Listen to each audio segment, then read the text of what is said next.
अकबर बीरबल की जोड़ी सार्वभौमिक रूप से लोकप्रिय है। अकबर के अटपटे प्रश्न और हाजिर जवाब, बीरबल के चटपटे उत्तर जहां लोगों का मनोरंजन करते हैं, वहीं ज्ञान, शिक्षा एवं बुद्धिचातुर्य का बोध भी कराते हैं। मुगल सम्राट अकबर कला का महान प्रशंसक, न्यायप्रिय और विनोदी स्वभाव का था, जबकि बीरबल अकबर के चहेते दरबारी, परम विद्वान तथा बुद्धिमान व्यक्ति थे। वे ईर्ष्यालु दरबारियों की कुत्सित चालों को ऐसे मोड़ देते थे कि लोग वाह वाह कर उठते थे। यही नहीं, राज्य या नागरिकों की समस्याओं का समाधान भी बीरबल कुछ ही क्षणों में कर देते थे। कभी कभी उनके उत्तर ऐसे होते थे कि सम्राट अकबर भी बगले झांकने लगते थे। रंगीन चित्रों से सुसज्जित ये कहानियां बच्चों, युवाओं और बड़ों का मनोरंजन करने के साथ साथ चित्रकला के प्रति उनका रुझान भी बढ़ाती हैं। आशा है इसे सभी वर्ग के लोग पसंद करेंगे। एक समय की बात है, बैलगाड़ियों का एक काफी रेगिस्तान की ओर बढ़ रहा था। उस काफिले का नेतृत्व एक वृद्ध सौदागर कर रहा था।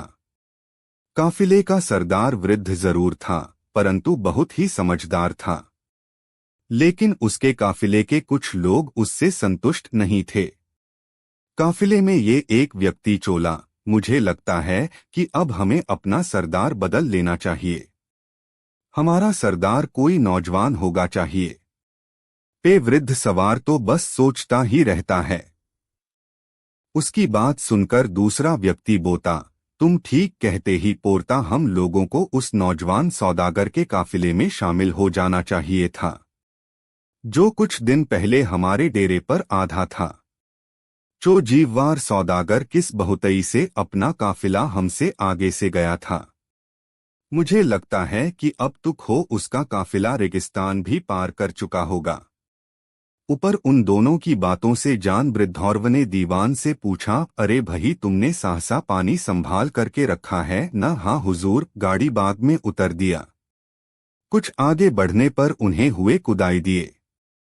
कुदे कर 27:05 सुबह के 9:55। सुनील कुशवाहा 73181। दोस्त, इसी स्थान पर पृथ्वी की धुरी है। अगर तुम्हें किसी प्रकार का कोई शक हो तो खुद ही माप तोल कर देख लो। तीसरे सवाल के जवाब में बीरबल ने कहा, इस दुनिया में आदमी और औरतों की सही गिनती नहीं की जा सकती, क्योंकि ऐसी बहुत सी जातियां हैं जो न तो औरतों की गिनती में आती हैं और न ही उन्हें आदमियों की गिनती में रखा जा सकता है। पहले उन्हें खत्म करना होगा, उसके बाद ही यह गिनती की जा सकती है। बीरबल के ऐसे विकट उत्तर सुनकर उस दरबारी के होश उड़ गए। ऐसा कोई भी जवाब नहीं था जिसके बदले में वह कुछ बोल पाता। वह अपना सा मुंह लेकर रह गया।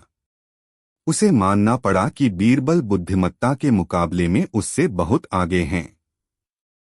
इसके बाद उसने भविष्य में कभी बीरबल के मामले में बोलने अथवा दखल देने की कोशिश नहीं की।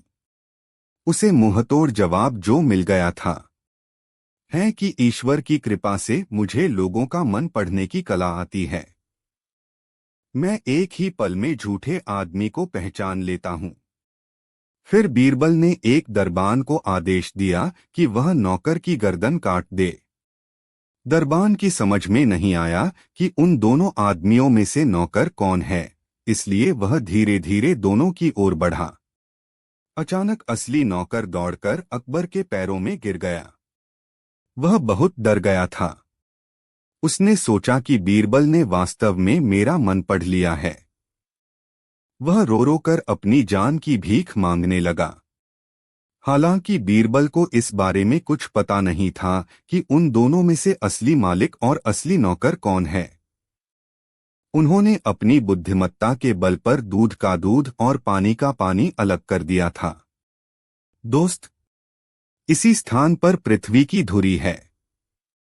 अगर तुम्हें किसी प्रकार का कोई शक हो तो खुद ही माप तोल कर देख लो। तीसरे सवाल के जवाब में बीरबल ने कहा, इस दुनिया में आदमी और औरतों की सही गिनती नहीं की जा सकती, क्योंकि ऐसी बहुत सी जातियां हैं जो न तो औरतों की गिनती में आती हैं और न ही उन्हें आदमियों की गिनती में रखा जा सकता है। पहले उन्हें खत्म करना होगा, उसके बाद ही यह गिनती की जा सकती है। बीरबल के ऐसे विकट उत्तर सुनकर उस दरबारी के होश उड़ गए। ऐसा कोई भी जवाब नहीं था जिसके बदले में वह कुछ बोल पाता। वह अपना सा मुंह लेकर रह गया। उसे मानना पड़ा कि बीरबल बुद्धिमत्ता के मुकाबले में उससे बहुत आगे हैं। इसके बाद उसने भविष्य में कभी बीरबल के मामले में बोलने अथवा दखल देने की कोशिश नहीं की। उसे मुंहतोड़ जवाब जो मिल गया था है कि ईश्वर की कृपा से मुझे लोगों का मन पढ़ने की कला आती है। मैं एक ही पल में झूठे आदमी को पहचान लेता हूं। फिर बीरबल ने एक दरबान को आदेश दिया कि वह नौकर की गर्दन काट दे। दरबान की समझ में नहीं आया कि उन दोनों आदमियों में से नौकर कौन है, इसलिए वह धीरे धीरे दोनों की ओर बढ़ा। अचानक असली नौकर दौड़कर अकबर के पैरों में गिर गया। वह बहुत डर गया था। उसने सोचा कि बीरबल ने वास्तव में मेरा मन पढ़ लिया है। वह रो रो कर अपनी जान की भीख मांगने लगा। हालांकि बीरबल को इस बारे में कुछ पता नहीं था कि उन दोनों में से असली मालिक और असली नौकर कौन है। उन्होंने अपनी बुद्धिमत्ता के बल पर दूध का दूध और पानी का पानी अलग कर दिया था। एक बार की बात है, किसी गंभीर विषय पर बादशाह अकबर और बीरबल में काफी बहस हुई। ऐसी स्थिति में बादशाह अकबर इतने क्रोधित हुए कि उन्होंने बीरबल को तत्काल दीवान पद से हटा दिया और अपनी रानी के भाई को यह पद सौंप दिया। लेकिन कुछ दिनों बाद बादशाह अकबर को अपनी भूल का एहसास हुआ। वे अपने प्रिय दीवान बीरबल की हाजिर जवाबी और समझदारी को याद करने लगे। एक दिन उन्होंने निश्चय किया कि वे अपने नए दीवान की समझदारी परखेंगे। वे शाम को उसके साथ एक मस्जिद में गए। वापसी पर अकबर को हाथी के पांव का बड़ा सा निशान दिखाई दिया। उसे देखते ही उनके मन में एक विचार आया और वे नए दीवान से बोले, क्या तुम हाथी के पांव का निशान देख रहे हो? मैं चाहता हूं कि यह निशान 3 दिनों तक यहां बना रहे। इसका ध्यान रखना। फिर वे अपने महल में लौट गए। अकबर बीरबल की जोड़ी सार्वभौमिक रूप से लोकप्रिय है। अकबर के अटपटे प्रश्न और हाजिर जवाब बीरबल के चटपटे उत्तर जहां लोगों का मनोरंजन करते हैं, वहीं ज्ञान, शिक्षा एवं बुद्धिचातुर्य का बोध भी कराते हैं। मुगल सम्राट अकबर कला का महान प्रशंसक, न्यायप्रिय और विनोदी स्वभाव का था, जबकि बीरबल अकबर के चहेते दरबारी, परम विद्वान तथा बुद्धिमान व्यक्ति थे। वे ईर्ष्यालु दरबारियों की कुत्सित चालों को ऐसे मोड़ देते थे कि लोग वाह वाह कर उठते थे। यही नहीं, राज्य या नागरिकों की समस्याओं का समाधान भी बीरबल कुछ ही क्षणों में कर देते थे। कभी कभी उनके उत्तर ऐसे होते थे कि सम्राट अकबर भी बगले झांकने लगते थे। रंगीन चित्रों से सुसज्जित ये कहानियां बच्चों, युवाओं और बड़ों का मनोरंजन करने के साथ साथ चित्रकला के प्रति उनका रुझान भी बढ़ाती हैं। आशा है इसे सभी वर्ग के लोग पसंद करेंगे। ईमानदारीचे अंडे। बिरबल पूर्ण राज्यामध्ये आपल्या हजरजबाबीपणा आणि चातुर्याबरोबरच इतर अनेक गुणांसाठी सुद्धा प्रसिद्ध होता। तो लहान मुलांवर खूप प्रेम करायचा। बिरबल स्वतःच लहान मुलांसारखा निष्पाप आणि साधा भोळा होता। त्याच्या या गुणामुळेच सम्राटाचा तो खूप प्रिय मित्र होता। जेव्हा शाही दरबारात एखाद्या विषयावरून भांडण व्हायचे, तेव्हा बिरबल आपल्या हुशारीने ती समस्या सोडवायचा। एवढेच नाही, जेव्हा एखादा माणूस तक्रार घेऊन दरबारात यायचा, तेव्हा बिरबल त्याला न्याय चायचा प्रयत्न करायचा। बिरबलचा हा गुण सगळ्यांसमोर यावा। बिरबलचा स्वभाव आणि बुद्धिमत्ता यावरून इतर मंत्र्यांनी देखील बोध घ्यावा अशी बादशहाची इच्छा होती। आपण आणि बिरबल यांची मैत्री एवढी घट्ट आहे हे इतरांना कावे अशी ही बादशहाची इच्छा होती. बिरबलच्या संगतीत बादशहा सुद्धा आपल्यामध्ये असणाऱ्या लहान मुलाप्रमाणे उत्साही आणि सकारात्मक विचार करणारा बनला होता. तो लोकांच्या हितासाठी अधिक कामे करू लागला होता. लोकांना बिरबलची हुशारी कळण्यासाठी अकबराने दरबारात एक मजेशीर खेळ ठेवला. दुसऱ्या दिवशी सगळ्या दरबारांना बिरबलच्या आधी दरबारात यायचा आदेश बादशहाने दिला. दुसऱ्या दिवशी बादशहाने शिपायाला आदेश दिला की त्याने प्रत्येकाला एक एक अंडे द्यावे. अंडी वाटप झाल्यावर बादशहाने आदेश दिला की सर्वांनी आपापले अंडे लपवून ठेवावे आणि बिरबल समोर अंडे काढू नये. काही वेळाने बिरबल दरबारात आला. अकबर म्हणाला, बिरबल मित्रा, काल रात्री मी एक स्वप्न पाहिले. ते मला नीटसे आठवत नाही. मी त्या स्वप्नात पाहिले की माझ्याजवळ एक असा उपाय आहे ज्याने मी माझ्या इमानदार दरबाराला ओळखू शकतो. माझ्याजवळ हे ओळखण्याचा एक उपाय आहे. बिरबलला बादशहाचे कोड्यातील बोलणे समजले नाही. त्याने विचारले, महाराज, असे कसे होऊ शकते? अकबर म्हणाले, काही अंडी तलावाच्या मध्य ठिकाणी ठेवली आहेत. जे दरबारी तिथून एक अंडे घेऊन येतील तेच इमानदार दरबारी असतील. यानंतर सगळ्या दरबारांना एक एक प्रकाशकाचे मनोगत. अकबर बिरबल ही जोडी अतिशय लोकप्रिय आहे. अकबराचे निरनिराळे प्रश्न आणि हजरजबाबी असणाऱ्या बिरबल याने त्यांना दिलेली उत्तरे जसे लोकांचे मनोरंजन करतात तसेच ज्ञान, शिक्षण आणि बुद्धिमत्तेचा देखील बोध करतात. मुघल सम्राट अकबर कलेचा मोठा प्रशंसक, न्यायप्रिय आणि विनोदी स्वभावाचा होता, तर बिरबल अकबराचा प्रिय मित्र, खूप हुशार आणि बुद्धिमान होता. बिरबल त्याची ईर्ष्या करणाऱ्या लोकांच्या योजनांना अशा प्रकारे उत्तर द्यायचा की लोक त्याची प्रशंसा करत. एवढेच नाही तर राज्यातील नागरिकांच्या समस्यांचे निवारण सुद्धा बिरबल काही क्षणांमध्ये करायचा. कधीकधी त्याची उत्तरे सम्राटाला देखील आश्चर्यचकित करत. रंगीत चित्रांनी सुसज्ज अशा या गोष्टी लहान मुले, तरुण आणि वृद्धांचे मनोरंजन करण्याबरोबरच चित्रकलेकडे त्याचा कल वाढवतात. आशा आहे की या गोष्टी सर्व वर्गातील लोकांना आवडतील. दोस्त, इसी स्थान पर पृथ्वी की धुरी है. अगर तुम्हें किसी प्रकार का कोई शक हो तो खुद ही मापतोल कर देख लो. तीसरे सवाल के जवाब में बीरबल ने कहा, इस दुनिया में आदमी और औरतों की सही गिनती नहीं की जा सकती, क्योंकि ऐसी बहुत सी जातियां हैं जो न तो औरतों की गिनती में आती हैं और न ही उन्हें आदमियों की गिनती में रखा जा सकता है. पहले उन्हें खत्म करना होगा, उसके बाद ही यह गिनती की जा सकती है. बीरबल के ऐसे विकट उत्तर सुनकर उस दरबारी के होश उड़ गए. ऐसा कोई भी जवाब नहीं था जिसके बदले में वह कुछ बोल पाता. वह अपना सा मुंह लेकर रह गया.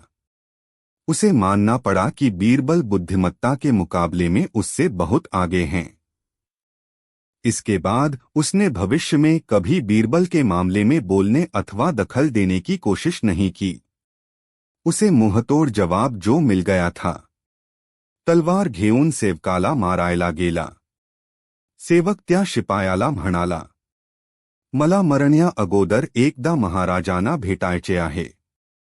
शिपायाने त्याला महाराजांना भेटण्याची नाईलाजाने परवानगी दिली. जेव्हा अकबर त्या सेवकाला भेटला तेव्हा तो शिपायांना म्हणाला की मी तुम्हाला याचे डोके उडवायला सांगितले होते ना. तुम्ही याला येथे का घेऊन आला आहात? तो सेवक अकबरासमोर गुडघे टेकून बसला. राजाचे पाय धरले आणि म्हणाला, महाराज, तुम्हाला माझे डोके हवे आहे ना, म्हणून मी स्वतःच आपल्यासाठी डोके घेऊन आलो आहे. माझ्या या शिपायांवर विश्वास नाही. माझ्या मरणानंतर हे शिपाई माझे डोके आपल्याला आणून देतीलच असे मला वाटत नाही. हे ऐकून अकबराचा राग शांत झाला. अकबर हसून त्या सेवकाला म्हणाला की तुझे डोके तुझ्या जवच ठेव अकबराला कोण चुकले की याला असा सल्ला बिरबल शिवाय कोणीच देऊ शकणार नाही. राजाचा पोपट. एकदा एका शिकायाने राजा कृष्णदेवरायला एक सुंदर पोपट भेट दिला होता. राजा आणि राणीने त्याला आपल्या स्वतःच्या महालात ठेवले. ते पोपटाला चांगली फळ आणि मिठाई खायला द्यायचे. राणीने त्याला पवित्र मंत्र म्हणायला शिकवले होते. एकदा तेनालीरामन महालात गेला तेव्हा राणीने त्याला पोपट दाखविला आणि म्हणाली, माझा पोपट खूप भाविक आहे. त्याला मंत्रही म्हणता येतात. तेनालीने राणीला समजावले, पोपट तर फक्त शिकवलेले बोलतो. तो मंत्र म्हणतो कारण त्याला ते शिकवले आहेत. तो भक्तिभाव असणारा धार्मिक पोपट नाही. आपले म्हणणे सिद्ध करण्यासाठी तेनालीने एका मांजरीला आणले. तिला पाहताच पोपट खूप घाबरला. राणी पोपटाला मंत्र म्हणायला सांगत होती आणि पोपट फक्त टेन एस टँच करत होता. हे पाहून राजा आणि राणीला कळले की पोपट भक्तिभाव असणारा धार्मिक पोपट नाही. त्याने त्याला सोडून दिले. राजाने तेनालीला त्याच्या बुद्धिमत्ता आणि चातुर्यासाठी धन्यवाद दिले.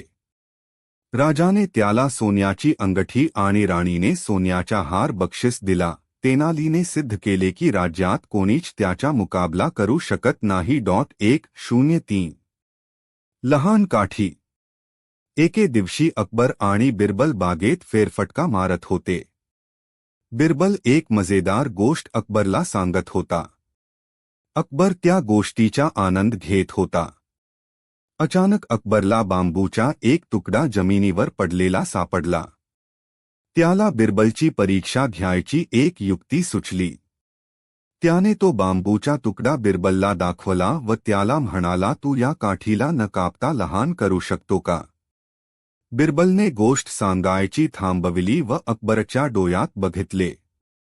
अकबर त्याच्याकडे बघून हसला.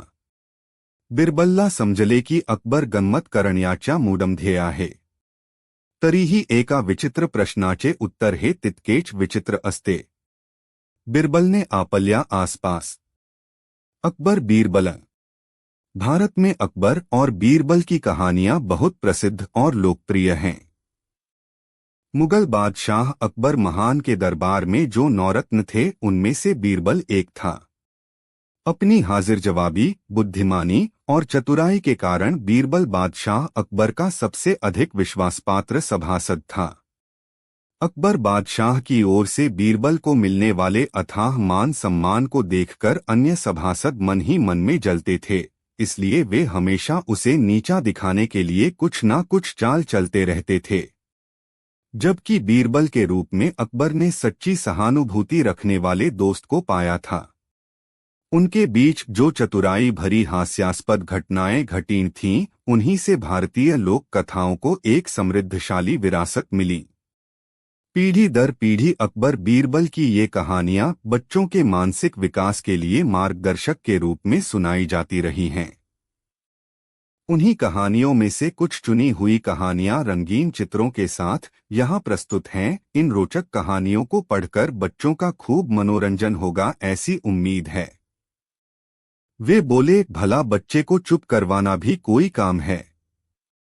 लगता है कि तुमने बच्चे को बहलाना नहीं सीखा. बीरबल बोले, महाराज, अगर आप बुरा न माने तो आप ही सिखा दें कि यह काम कैसे करना चाहिए. अगर मैं आपसे कुछ सीख सका तो बहुत बेहतर होगा. अकबर ने झट से हामी भर दी.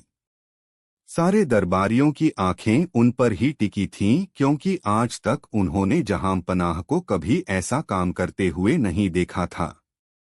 अकबर ने बीरबल से कहा कि वे किसी बच्चे की तरह जोर जोर से रोकर दिखाएं और वे उन्हें दिखाएंगे कि किसी रोते हुए बच्चे को कैसे बहलाया जाता है. बीरबल किसी बच्चे की तरह रोने लगे. अकबर पास आकर बोले, मेरे बच्चे रो क्यों रहे हो? तुम्हें क्या चाहिए? बीरबल बच्चों की तरह आवाज बनाकर तुतलाते हुए बोले, गाय. मेले को अभी एक गाय लेनी है. अकबर को लगा कि इसमें कौन सी बड़ी बात है. उनके एक इशारे पर गाय आ गई. कुछ ही देर बाद सभी गाय के पास खड़े थे. अकबर गाय दिखाकर बोले, ये के लिए सराय भेजा। नौकर ने सराय में पहुंचकर बीरबल को सेठ जी की फरमाइश बताई। बीरबल खुश होते हुए उस सेठ के पास पहुंचे। रास्ते से ही एक भीड़ उनके साथ हो ली। वहां पहुंचकर नौकर ने बीरबल से हवेली के अंदर चलने को कहा। बीरबल बोले, हम किसी के घर नहीं जाते, इसलिए अपने सेठ को बाहर बुलाइए। नौकर ने सेठ से सारा हाल कह दिया। तब सेठ जी अपने बाग में आए। बीरबल वहीं एक कुर्सी पर बैठ गए। लोगों की भारी भीड़ भी वहीं बैठ गई। बीरबल ने अपने चमड़े की पेटी खोली और उसके बाद डिब्बी में से डिब्बी निकालने लगे। फिर वह 7वीं जवाहरात की डिब्बी निकाली। सेठ जी तथा सब लोग बीरबल के कीमती लिबास, मालाएं तथा नग देखकर प्रभावित हो गए थे। चांदी तथा सोने की डिब्बी देखकर तो वे और भी चकित हुए। तब बीरबल ने सेठ जी से कहा, 10,000 रुपए लाइए और देखिए अपने मरे हुओं को। सेठ जी ने 10,000 रुपए की मुहरें मंगवाकर बीरबल को दे दी, जिन्हें बीरबल ने संभाल के रख दिया। फिर एक सीपी की बनी सलाई निकाली और सुरमे से लपेटकर सेठ की आंखों के पास लाकर बोले, सेठ जी, इस सुरमे की तारीफ यह भी है कि इससे उसी आदमी को अपने बुजुर्ग दिखाई देते हैं जो अपने माँ बाप से पैदा हो। दोगले को नहीं। वे बोले, भला बच्चे को चुप करवाना भी कोई काम है? लगता है कि तुमने बच्चे को बहलाना नहीं सीखा।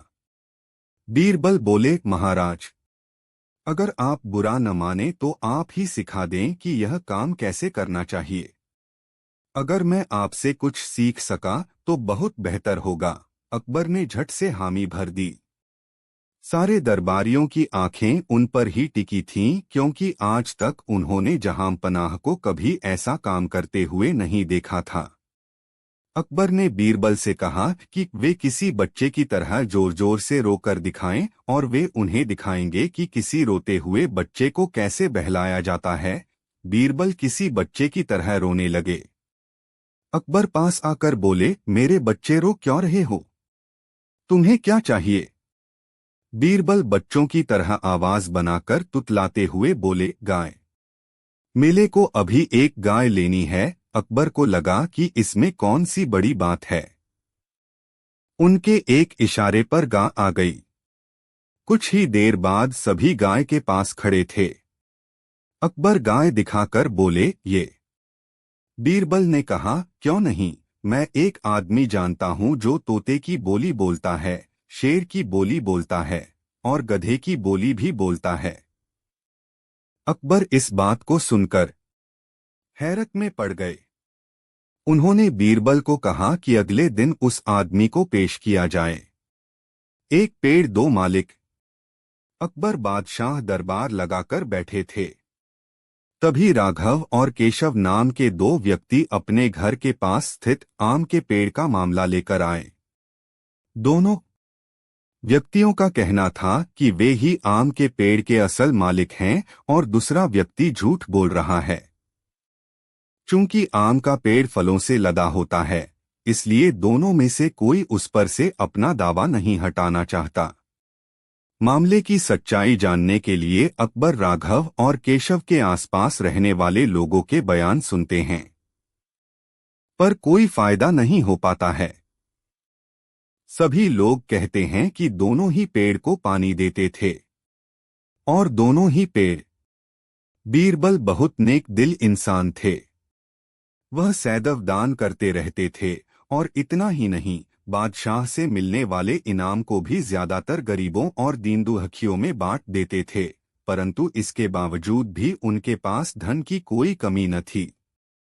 दान देने के साथ साथ बीरबल इस बात से भी चौकन्ने रहते थे कि कपटी व्यक्ति उन्हें अपनी दीनता दिखाकर ठग न लें।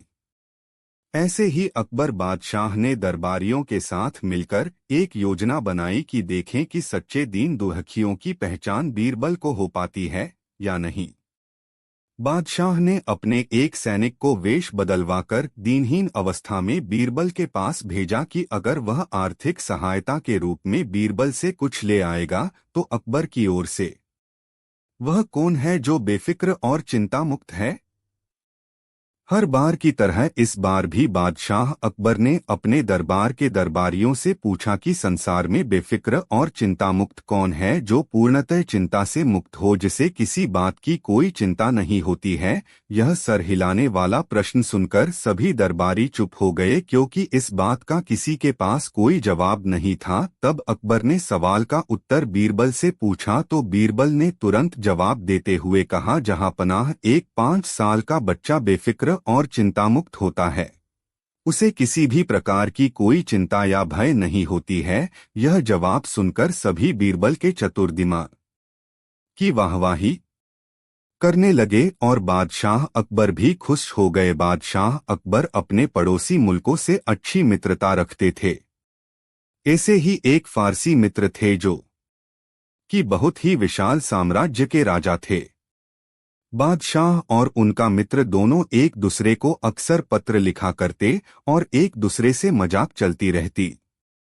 बादशाह अक्सर चुटकुले और शायरियां लिखकर भेजते और फारसी का राजा उनको अक्सर तोहफे भेजा करता। एक दिन फारसी के राजा ने एक ऐसा तोहफा और पत्र भेजा जिसको देखकर बादशाह चौंक गए। तोहफे के अंदर से एक पिंजरा और एक पत्र निकला। पिंजरे के अंदर एक शेर था। बादशाह ने पत्र खोलकर देखा तो उसके अंदर लिखा था कि इस शेर को कैसे भी करके बाहर निकालना है और इस पिंजरे को खोलना भी नहीं है, और अगर ऐसा नहीं किया तो हम आपकी सल्तनत पर हमला करेंगे। बादशाह पत्र पढ़कर सोच में पड़ गए। बादशाह ने तुरंत सभा बुलाई और उस पिंजरे और पत्र को सभी के सामने पेश किया। सभी को पत्र सुनाकर सभी से एक एक करके राय मांगी। उस दिन बीरबल किसी सरकारी काम से बाहर गए हुए थे। अकबर को इस बात का अफसोस था कि बीरबल इस मुसीबत बला में उनके साथ क्यों नहीं हैं। पूरे दरबार में सभी एक दूसरे का मुंह देखने लगे। अकबर ने पूछा कि किसी के पास इस पहेली का कोई हल है क्या? बादशाह समझ गए कि विषय जरा गंभीर हैं। फौरन बीरबल को बुलाने को कहा। दूसरे ही दिन बीरबल दरबार में हाजिर हो गए। बीरबल ने झुककर अकबर का अभिवादन किया। अकबर ने बीरबल के हाथ में उस पत्र को थमवा दिया। बीरबल ने पत्र को ध्यान से पढ़कर आग और लोहे के सरिये की व्यवस्था करने को कहा। बादशाह के हुक्म पर तुरंत सरिये और आग की व्यवस्था की गई। बीरबल ने सरिये को गर्म किया और पिंजरे में शेर को चिपका दिया। जहां से शेर को सरिया लगा वहां से शेर खंडित हो गया। बीरबल ने राहत भरी सांस ली और बोले, जहांपनाह, मसला सुलझ जाएगा। बीरबल ने अकबर से एक बड़े अग्नि कुंड की व्यवस्था करने को कहा। अकबर ने दास लोगों से कहकर इसकी व्यवस्था करवा दी। बीरबल के कहने पर उस पूरे पिंजरे को अग्नि कुंड में रखवा दिया। बंद पिंजरे से पूरा शेर पिघलकर बाहर निकल गया। बीरबल की चतुराई पर बादशाह अति प्रसन्न हुए और पूछा कि बीरबल, तुमको कैसे पता चला कि इसके अंदर लाख का शेर है? जहांपनाह, इस पत्र ने साफ साफ लिख रखा है कि इस शेर को पिंजरे से निकालना है, वो भी बिना इसको खोले। तो इसका मतलब है कि जरूर शेर किसी धातु का नहीं है। हमने तो केवल देखने के लिए सरिया मंगाया था कि क्या वाकई शेर पिघलता है कि नहीं।